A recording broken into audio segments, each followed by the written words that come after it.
Hey, if you're enjoying Hooks and Ladders, and why wouldn't you be enjoying Hooks and Ladders? Be sure to like and subscribe, follow us on social media, and hey, head on over to songstudio.ca to check out what we're up to. If you sign up for our mailing list, you'll be the first to know everything that's coming up and everything special that we got going on at SongStudio.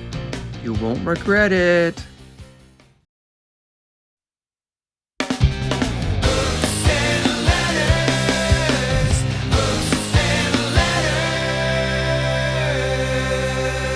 Hey, welcome to Hooks and Ladders. What you're about to see is part of what we did at the SongStudio workshop in Toronto in July 2022. There'll be lots more to see. We're just going to roll it out a little bit at a time. So sit back and enjoy. And if you want to know more about SongStudio, visit www.songstudio.ca and check us out. Enjoy. I'd like to introduce my old friend, Michael Perlmutter. Old. That's how you describe me, as old, huh? My old friend. My longtime friend, Michael like Perlmutter. That's much better. Nicer. Much nicer. Michael and I have known each other a long, long time. Haven't seen each other. We were trying to figure out how long. It's between 5 and 15 years. So, it's a long time. But he's a lovely guy, and he'll have lots of information for you about the subject of music supervision, which is what Michael has spent his life doing. Among, I'm sure, other things too. But professionally, Michael is a music supervisor, and we're going to get him to explain what that is and why that's important to you, and it is important to you.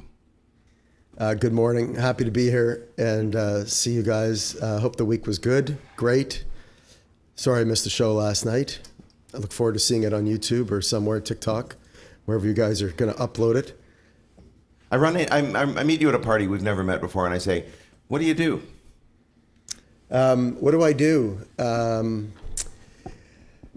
It's a really good question. It's all-encompassing on a lot of different levels, but the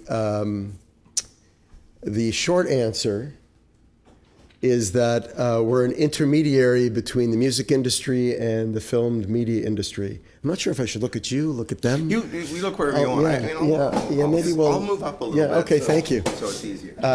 And our job is that we get hired by a company that is creating film media, whether it's a production company for a TV show, they're making a film, they're making a documentary film, advertising, a web series, which are becoming more and more popular these days, though we haven't worked on one. And our role is to help them with all of their musical needs on the show, which are, depending on the show, depending on the film, abundant. Which is the first time I've used that word in a long time, but my friend Rose Cousins used it last night when I was with her, and she used abundant twice, and I thought it was a great word, so I'm going to use it here. Well, without further ado, I know, further ado. Say abundant. This is like a Shakespearean monologue. Forsooth, Michael. Snaggletooth. And so there are many things that are involved with something like that, and I'll give you a few examples. The standard is find a song for a scene and license that song. One of your songs, a Madonna song, a independent band from California, EDM band from Australia, whatever it might be, find the right song for the right scene, and then you go and you pay for it, and there's a lot of things involved in that. That's one thing. Second thing is help find a composer, right? So we could go out and, depending on what they're looking for, find an actual score composer, all the underscore, as they used to call it, emotion lotion, and create and pitch a bunch of different ideas to the producers and the creators. Another thing is there could be pre-records. So I don't know if anyone watches like Miss Maisel or TV series like that. There's a lot of what looks like, or Nashville live performances that are on screen. They're mostly pre-recorded and they lip sync to it, a la a music video. We remember music videos, I think, in this room. Yeah. There's not as many made. And what we do is we would obviously make sure we have the rights to use the song, which is not the recording, but a song. We would put a group together or a couple of players together. We might bring the actor or actress in for into a recording studio to sing it. all of that kind of machinations and all of that organization. We would then have that piece of music. It would then go to the set, and they'd play it back, a la a music video, and they'd lip sync to it. And sometimes a music supervisor will be on set just to make sure everything's copacetic and stand near the director just to make sure everything's okay. There is an extraordinary amount of administration and paperwork. I like to say that our job is 25% listening to music and 97% everything else. There's a million meetings. Right after this, I'm going to what we call a playback, which we'll get into later. We watch an episode all the way through. We make notes. I don't make notes on the dialogue, or if the color grade is right, I make notes on the songs or maybe some of the score. Maybe it has to fade up a little better or fade out, or it's too loud. But there's 7 people in the room, so you pick your spots. You pick your spots. You don't want to overstep, and it's not really my job unless you're, been working with someone for a while and they ask you. You got to be respectful. There's some protocol. That's not the elevator pitch, obviously, but that's kind of what we do. I like to say we're a cultural intermediary in some That's way. great. I actually haven't heard that particular way of expressing it, and I think it's great. I don't think I came up with it. Well, whoever I read did, it somewhere. Whoever did, thanks to them. There's an important thing that Michael mentioned that I want to emphasize, and that is Michael is dealing with both the song, which he pointed out isn't the same thing as the recording, and the recording, if that's the way it's working. If we're not talking about score, if we're talking about syncing an existing piece of music. So this is an important thing for you to remember, that the recording is not the song. Michel can record a version of my song, and it will be his recording if he paid for it and if he owns the rights and if I agree, and it'll be my song, right? So those are two separate things. Or another example would be if I sing to you, yesterday, all my troubles, etc., I didn't suddenly turn into the Beatles, and that wasn't the record. I know it sounded a lot like it, but it's a separate thing. And I find that my students at Seneca have difficulty separating the two. They think of the recording as the song, and it's not. And it's important in dealing with music supervisors and in other areas of the music business as well.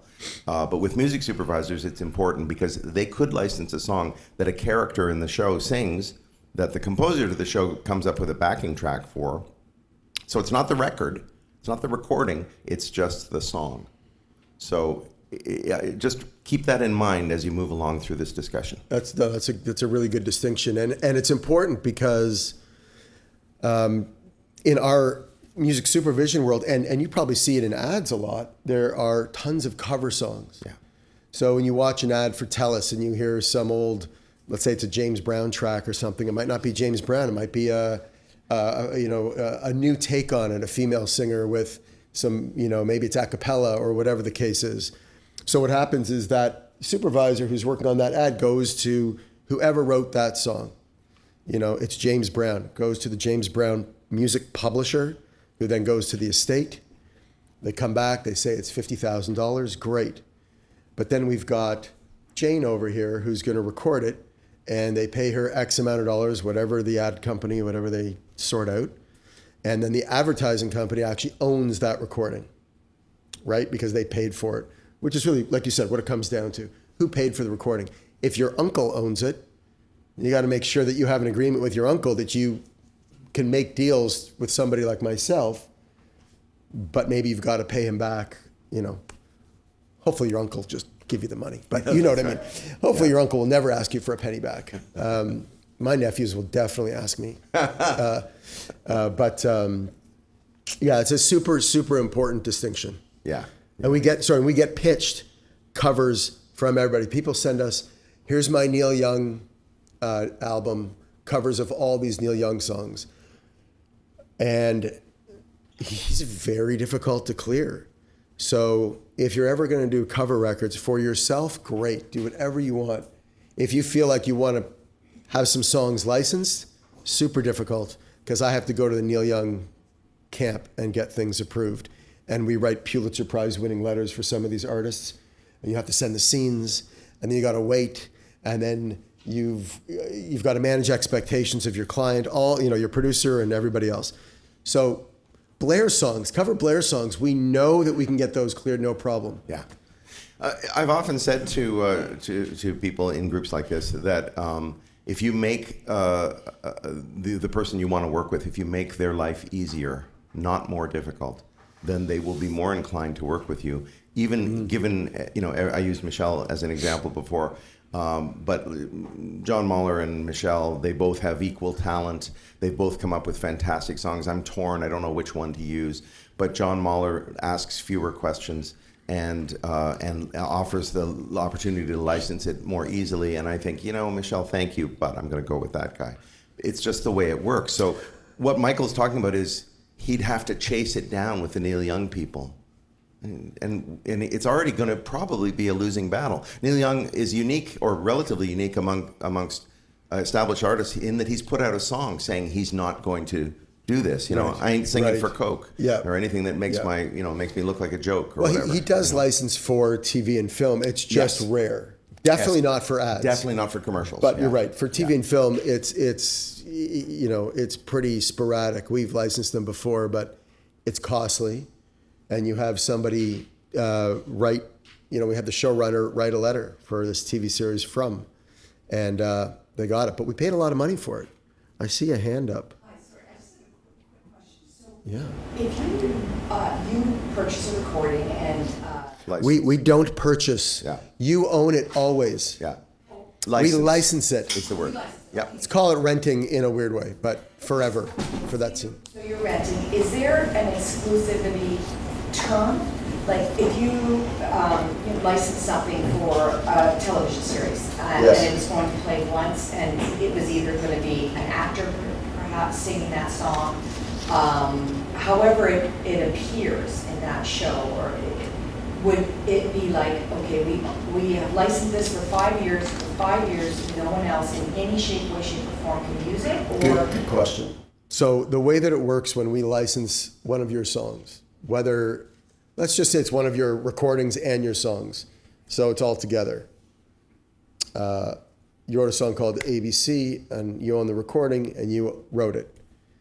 I would license it from you. It's usually in perpetuity for the world, all these crazy rights, which maybe we'll get into later. Yeah. Okay, but it's non-exclusive. So the next day, if you got a call from another supervisor, you could license it to them. The next day, you could license it again. If it's for an ad, they would want exclusivity, probably in a specific category. Like if it was licensed for potato chips, like for Doritos, they might say, we have an exclusivity in Canada for 6 months. You cannot license it to Frito-Lay or Lay's or Miss Vicky's or any of the potato chips that we all crave right about now. And so that's kind of how it works. so I guess in my mind, it just, because I can't get it out of my mind, like Stranger Things and Running Up that Hill. Like, it is so now tied into that. I think that's like so amazing for her. Then I think, what if somebody called from, a new Netflix series, the day after she gave it to Stranger Things, and they've used it in several episodes, they wouldn't have an exclusivity? No, they wouldn't, but I'll tell you two things on that. That's a great question. Two things I'll say, which ties into being a music supervisor. One is I'd like to think that, and it's about 25 of us, 30 of us in Canada. There's maybe 300, 400 in the world. There's a couple of hundred in the US, or 150 that are working music supervisors. If I were a music supervisor and that was happening, I wouldn't go near that song forever. I'd like to be creative, and I'd like to be unique for my client, for my producer, for my director, for the show itself. However, weirdly enough, what happens if someone licensed that song, let's say 6 months before, but it wasn't airing till a month after Stranger Things did? Yeah. That would be intriguing. Thirdly, she never licenses Kate Bush. I don't know if you've read some of the articles, but they really had to convince her. Luckily, she loved the show, but she's like a Neil Young, or she's like a Tom Petty, or she's like the Radioheads of the world, where she's just not interested in licensing certain songs or any songs for film media. You can ask me why. I could never give you an answer for that, obviously. That's all personal and philosophical. And I think a long time ago, I remember dealing with Broken Social Scene initially, and they didn't want a license either. Now they'll license anything and everything, which is great. And we were one of the first people to license one of their songs 22 years ago or longer. So I'd like to think that we would be creative as the short answer, so we wouldn't do that. I have licensed songs that have been used before. Often, sometimes you don't have a choice. Sometimes the director or the producer says, we want Fly Me to the Moon. I'm like, would you know that that's used a lot in the last 30 years?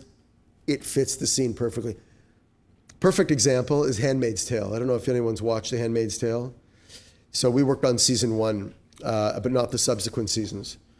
And the showrunner really wanted to use Don't You Forget About Me by Simple Minds. I don't know if you remember that scene. And there were a lot of us who were pushing back a little bit. I was number 6 on the ladder of pushback because I let other producers and creatives and editors just have conversations. But there was a reason for it. And the showrunner would explain this whole reason to us.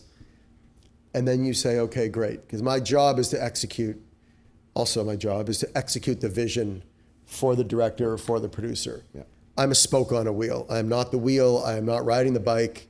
Sometimes I feel like the seat, but that's a whole other, we all sometimes feel like the seat. I'm sure they feel like seats also. Mm-hmm. And you just go and do it. And yes, it's an iconic, it has an iconic connection with that Breakfast Club scene. So how do you break that? Like, you're never going to break that. I don't think 30 years from now, with all due respect to Handmaid's Tale, which I adore, if you want to be sad for 10 hours, but I adore what the show is all about and loved working on it. I don't think that's the scene people are going to remember. It's always going to be the Breakfast Club. Unless it's a bit of a younger audience and you're in your early 20s and you're watching Handmaid's Tale before you watch Breakfast Club. But I think anybody who's any young adult between the ages of 12 and 16 or 17 should be watching The Breakfast Club. I think my stepkids did. I can't remember. We hope you've enjoyed this little taste of the SongStudio workshop in Toronto in July 2022. Stay tuned for more.